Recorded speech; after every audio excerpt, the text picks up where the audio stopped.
واتقوا يوم ترجعون فيه إلى الله ثم توفى كل نفس ما كسبت وهم لا يظلمون نين أقلاله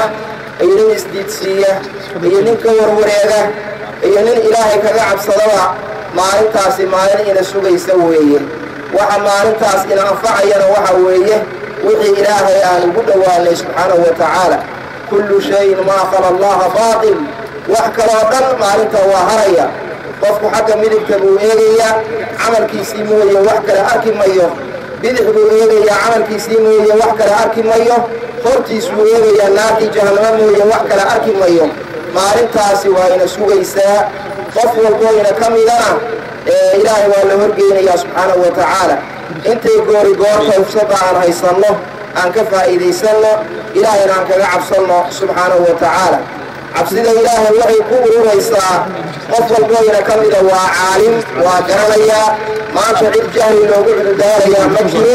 waxa weeye wixii ilaahay ina faray inaan la nimaadno wixii ilaahay ina ka reebayna inaan ka harno wixii ilaahay ina faray waxaa ugu weyn caqiida saxiixa tawxiidka kalimatu laa ilaaha ila allah muxamadun rasuulullah arkaanta islaamka arkaanta iimaanka diintiiyo dhammaystiran inaan la nimaadno wixii ilaahayna ka reebay oo muxaramaadka ah oo aynu wada garanaynana inaan ka harno ilaahay aan ka cabsanno subxaanahu wa tacaala waa dardaaran qof walba uu xaq u leeyahay nebiyullaahi maxamed sala allahu calayhi wasalam oo khalqiga ilaahay ugu cabsi badan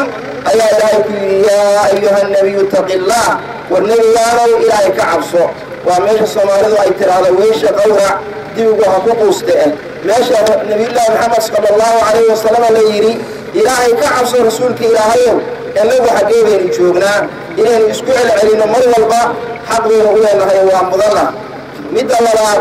xil kalaa ina saaran markaynu ilaahay ka cabsanno dad badan oo wax ka khaldan yihiin baa jira qofka muslimkaahi kuma filla inuu yidhaahdo anigu nafteydaan ilaahay uga cabsanaya xilka labaadoo saaran waxa weeye dadka walaalihiisa oo muslimiinta ah oo wax ka dhiman yihiin cabsida ilaahay inuu faro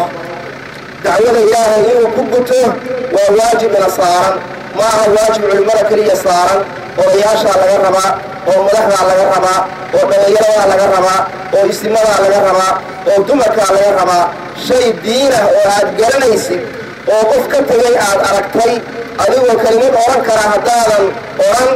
oo xaqaas aadan caddayn maalinta qiyaamada qofka waa la weydiinaya waa waajib ilaahay rasuulkiisu ina saareen man ra'aa minkum munkaran falyughayyirhu biyadihi fain lam yastadic fabilisaanihi fain lam yastadic fabiqalbihi wadalika adcafu liimaan qof ka baxayaa ma jiro amarkaas nebiguu bixiyey sala allahu calayhi wasalam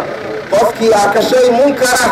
waajib waxaa ku ah gacantiisa inuu ku reebo hadduu ku reebi karo waa xilka badanaa dawladdu ay leedahay hadduusan awoodi karin gacanta carabka inuu ku reebo carabkii hadduu awoodi waayana qalbiga inuu ka karaahaysto ka noco intaa wax ka dameeyo iimaanayna ma jiraan buu yidhi nebigu sala allahu calayhi wasalam xilkaas waa ina wada saaran yahay ilaahay diintiisa inaan u wada shaqayno oo aan u adeegno oo qof kastoo ina ka mida inuu arko xilka ugu weynoo saaran inuu yahay ilaahay diintiisa dadka in la gaarsiiyo maxaa ku yidhi dadka cabsida ilaahay in la faro waxyaalaha munkaraadka in laga reebo dadka in loo naseexeeyo waa dardaarankii asxaabtiisa nebigu uu kula dardaarmi jiray oo cahdiga uu kula geli jiray wanusxi likulli muslim qof kastoo muslim ah oo aad aragtid inaad daacad u tahay waxa dantu ay ku jidho adduun iyo aakhirana inaad ugu naseexaysid adigoo ilaahay mooye cid kale aan kaga cabsanay xilka saddexaad oo raba inaan kelimadda ku soo khatimo waa xilka dawladda saaran oo iyada ilaahay awooddii ummadda iyadaa ilaahay u dhiibay xilka saaran waxaa ugu horeeya ummadda diinteeda iyo adduunyadeeda inay u ilaaliso wax kastoo dhibaato ku haya ummadda dhaqaalaheeda hadday tahay deganaanshaheeda hadday tahay akhlaaqdeeda hadday tahay caafimaadkeeda hadday tahay nolosheeda hadday tahay dawladda xilka saarana ugu weyn kaa weeye ummadda inay u ilaaliso wax allaale wixii danay ugu jidho maslaxadooda xilka saaran waxaa ka mida diiniga ah oo ilaahay uu kula xisaabtamayo ummadda amnigeeda cidda khalkhal gelinaysa oo dhibaatada ku haysta oo ummadda nolosheeda iyo jiritaankeeda iyo wujuudkeeda la dagaalamaysa oo diintooda la dagaalamaysa oo maxaanku deganaanshahooda la dagaalamaysa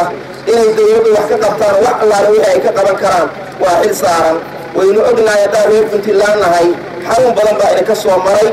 محاكو يددك دميراعة ومنحرفين كأه وأمدي عن وحبه لا يرقبون في مؤمن إلا ولا ذمة قرابة نمو تحقيل الميان وإسلام نمو تحقيل الميان وغيت نمو تحقيل الميان وعلماء تحقيل الميان ومحاكو يدار مسؤول تحقيل الميان ومرح تحقيل الميان وأدقوه من قفك أمدى وشرفت بضن إيجيس إلي داريين وأدقته دقي إنه كل مضمع وإنتهى الناسين كريم شيخ عبد القادر بن الفارح إلى وهم حريصته شيخ أحمد حاج عبد الرحمن وضياشي مضحدي عدنا مقرنيسا كما أيسان دوصان دادكاس وواجب ديني إلهي وانقول دوانينا عدك لك قعب سمينه دولت كرالي قليل مينه وليان كرالي قليل مينه مجتمع كرالي قليل مينه إيقا لك قعب سمينه إلهي بان كرالي قليلينا وحي أمد الدين تيدا إيا دكراشي هذا إيا نوشي هذا دباتنا قوائية وواجب ديني إلا إسكاقبته إلهي ما إنفري سبحانه وتعالى ولا تفسدوا في الأرض بعد إصلاحها إنما جزاء الذين يحاربون الله ورسوله ويسعون في الأرض فسادا أن يقتلوا أو يصلبوا أو تقطع أيديهم وأرجلهم من خلاف أو ينفوا من الأرض قرآن كإلهي سبحانه وتعالى ذاتك نوعا سوكراءه وعديه ودد المرين أيوم نبينا وعديه صلى الله عليه وسلم ما هي أوكيه عد والبا أمضى أخلاق هذا هي الدين هذا هي الدكانشة هذا هي علاج هذا هي واحد والبا أمضى أي كوبا أنت هاي عد والبا إذا تقوى إسلام دولة وحي أي كقرن كذا إنك كقرته وحيل مكان إسلام ومعرمان واجبة أنت أنا كرنا ساس وكرنا أفراد وقلنا هاي وأنك ولا شقينه والوطن كان إلهي ما إلى الدجية سبحانه وتعالى وطن كي أدونك هو قيمة بطنها إلهي نسيي دينتي أدوية وشرفت بطنها دينه إلهي سوى الدجية ما إلهي نسيي حق وحين أولى أن هاي دينتي أنا إلى شنو ومضي أنا من نمالها يجريتان كذا هي مصلحات يدنا إنا وضع إلى شنو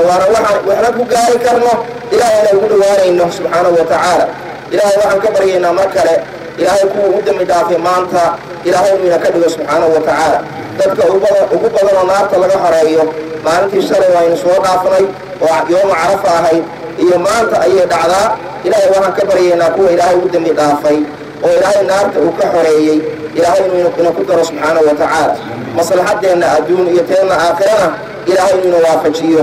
waxaan isugu ducaynaynaa dhammaanteen dawladana ugu ducaynaynaa wixii xaq ah oo ilaahay raalli uu ka yahay mujtamacana dantu ugu jidho ilaahay inuu waafajiyo subxaanahu wa ta'ala ومدى الدين تيذا إلى أن تيذا هدي تهي شرع إلهي ومدى اللغة هدي تهي عدالة الله إلهي هدي تهي ومدى وح الله نوجه مسلحة وجود الله إلهي هدي أي تهي إلهي من الله فجيه سبحانه وتعالى أحمد بن حنبل أيها وحال أوريي هل الدعاء هدان لا هي إلهي وأكبريه وحال ودعين لها حاكم كنوي وحال يلقفك حاكم كهدي إلهي إصلاحيه مجتمع ودنوى إصلاحيه إن المكة ودعينه إلهي سبحانه وتعالى ومضى مصلحة هذه الدين تيذا وحي الدره إنه إلهي وافجيه وأهليه حقنا ورساره وبالله التوفيق صلى الله على محمد وعلى آله وصحبه أجمعين.